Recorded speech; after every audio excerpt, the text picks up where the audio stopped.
नमस्कार दोस्तों, कैसे हैं आप। मेरा नाम है आकाश और विवेकानंद एजुकेशन हब में आपका बहुत बहुत स्वागत है। दोस्तों, आज के हमारे वीडियो का टॉपिक है विभिन्न देशों के संविधान से भारतीय संविधान में शामिल किए गए तत्व पार्ट 2। जी हाँ, पार्ट 2 इसलिए क्योंकि पहले पार्ट में हमने देखा था कि भारत शासन अधिनियम 1935 तथा ब्रिटिश संविधान का भारतीय संविधान पर क्या प्रभाव पड़ा।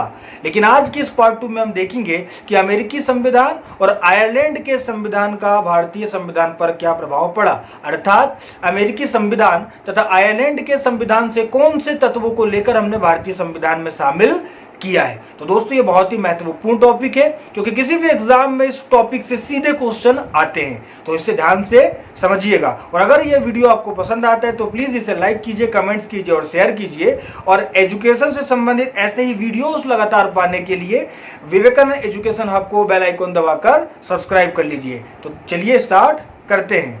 अमेरिका के संविधान से भी बहुत से तत्व भारतीय संविधान में शामिल किए गए हैं, जिसमें प्रमुख 6 तत्वों को आप लोग याद रखिएगा जो मैं बतलाने वाला हूं। तो उन 6 तत्वों को आप एक कोड से याद रख सकते हैं और कोड है मौन्य उमस। कोड क्या है? मौन्य उमस। ठीक है, अब ये मौन्य उमस समझ में नहीं आ रहा है तो सिंपल सी बात है, गर्मी को हिंदी में एक और शब्द बोलते हैं उमस।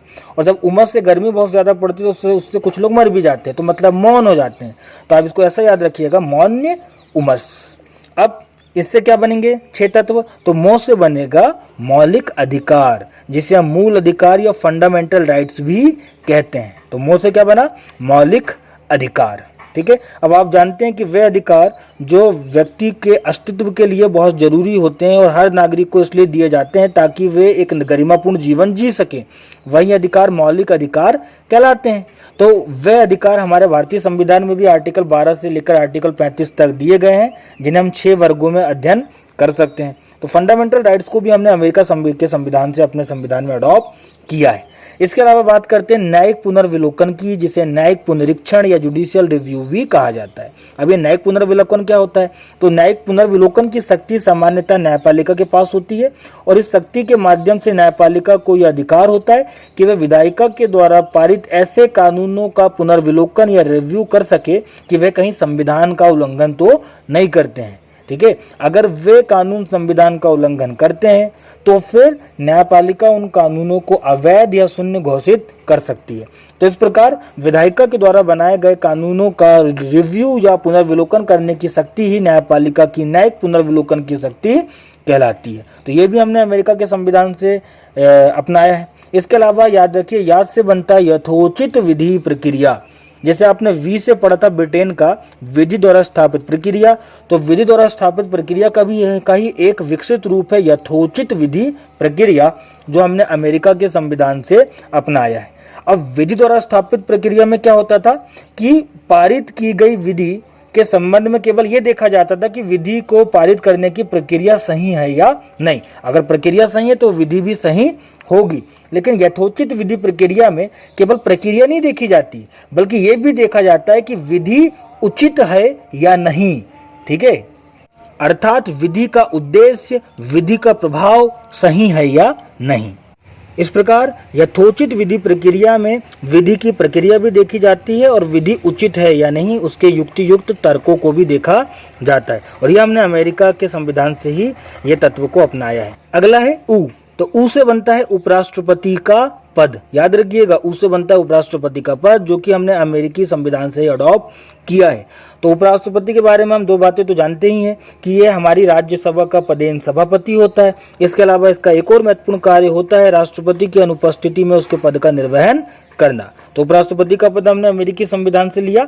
इसके अलावा याद रखिएगा, माँ से बनता है महाभियोग। क्या बनता है? माँ से महाभियोग। और महाभियोग को अंग्रेजी में इम्पीचमेंट भी कहते हैं। और महाभियोग का तात्पर्य है कि महाभियोग एक ऐसी प्रक्रिया है जिसके माध्यम से राष्ट्रपति को उसके पद से हटाया जा सकता है। तो दोस्तों, राष्ट्रपति को पद से हटाने की प्रक्रिया को ही महाभियोग कहते हैं और ये प्रक्रिया हमने अमेरिकी संविधान के माध्यम से ही अडॉप्ट की है। अब एक बात याद रखिए कि राष्ट्रपति पर महाभियोग, तो माँ से आपने महाभियोग याद रख लिया, कोड में केवल माँ लिखा हुआ है, लेकिन आप याद रखिए कि महाभियोग के साथ साथ दो और बड़े पदाधिकारी होते हैं जिनको हटाने को की प्रक्रिया को लोकप्रिय भाषा में महाभियोग कह दिया जाता है, लेकिन संविधान में उनके लिए महाभियोग वर्ड का उल्लेख नहीं किया गया। तो उनको आप राष्ट्रपति पर महाभियोग के साथ ही याद रख लीजिएगा, और वह है उच्चतम न्यायालय और उच्च न्यायालय के न्यायाधीश। तो उच्चतम न्यायालय और उच्च न्यायालय के न्यायाधीशों को पद से हटाया जाना वाले तत्व को भी हमने अमेरिकी संविधान से अडॉप्ट किया है। और अंत में आधा साथ से याद रखिएगा स्वतंत्र न्यायपालिका। क्या याद रखेंगे?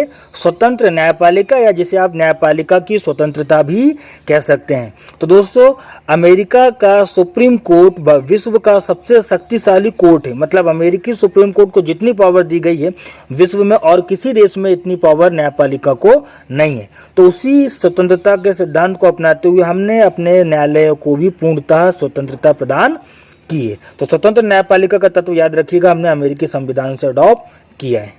अब बात करते हैं आयरलैंड के संविधान की। तो आयरलैंड के संविधान से भी कुछ तत्वों को हमने भारतीय संविधान में शामिल किया है, जिनमें से 3 महत्वपूर्ण तत्वों को आप याद रखिएगा। एक कोड के माध्यम से बतलाता हूं, और वह कोड है निराश राज्यसभा। याद रखिएगा, निराश राज्यसभा। सिंपल सी बात है कि राज्यसभा की कार्रवाई बार बार बाधित होती है, इसलिए जनता निराश ही रहती है राज्यसभा से। तो आप ये तर्क के साथ इसको याद रख लीजिएगा, कोड को, निराश राज्यसभा। तो इससे 3 तत्व बनेंगे। नी से बनेगा नीति निर्देशक तत्व, ये मोस्ट इंपॉर्टेंट है, इसको याद तो रखिएगा ही। तो नी से बनता है नीति निर्देशक तत्व या राज्य के नीति निर्देशक तत्व, directive principle of state policy. तो दोस्तों, भारतीय संविधान में अनुच्छेद 36 से लेकर अनुच्छेद 51 तक हमने नीति निर्देशक तत्वों को अपनाया है, और हमने ये कहाँ से लिया? आयरलैंड के संविधान से। अब आपके मन में अगर सवाल आ रहा होगा कि ये नीति निर्देशक तत्व क्या होते हैं, तो विस्तार से तो मैं अपने अगले वीडियोस में आपको बतलाऊंगा। अभी के लिए इतना जान लीजिए कि भारत को स्वतंत्रता मिली और भारत जब एक देश के रूप में स्थापित हो रहा था, जब भारत का संविधान बन रहा था, तो भारत इतना सक्षम नहीं था कि वह अपने नागरिकों को सारे के सारे अधिकार दे दे। इसलिए अधिकारों को 2 भागों में बांटा गया। जो बहुत ही महत्वपूर्ण अधिकार थे उन्हें मूल अधिकार के रूप में शामिल करके उन्हें न्यायपालिका के द्वारा प्रवर्तनीय बना दिया गया, अर्थात उनके उल्लंघन के लिए कोई न्यायालय जा सकता था। लेकिन जो अधिकार लोगों के लिए, जनता के लिए, नागरिकों के लिए जरूरी तो थे, लेकिन इतने भी इम्पोर्टेंट नहीं थे कि उनके ना रहने से व्यक्ति का अस्तित्व भी समाप्त हो जाए। तो ऐसे अधिकारों को नीति निर्देशक तत्वों के रूप में शामिल कर लिया गया, और राज्य के ऊपर यह बाध्यता आरोपित की गई कि एक लोकतांत्रिक राज्य के रूप में स्थापित होने के लिए राज्य को यह प्रयास करना पड़ेगा कि वे अधिक से अधिक नीति निर्देशक तत्वों को लोगों तक उपलब्ध कराए। तो ये थे नीति निर्देशक तत्व जिन्हें न्यायालय के द्वारा लागू नहीं कराया जा सकता। इसके अलावा राष्ट्रपति की निर्वाचन पद्धति।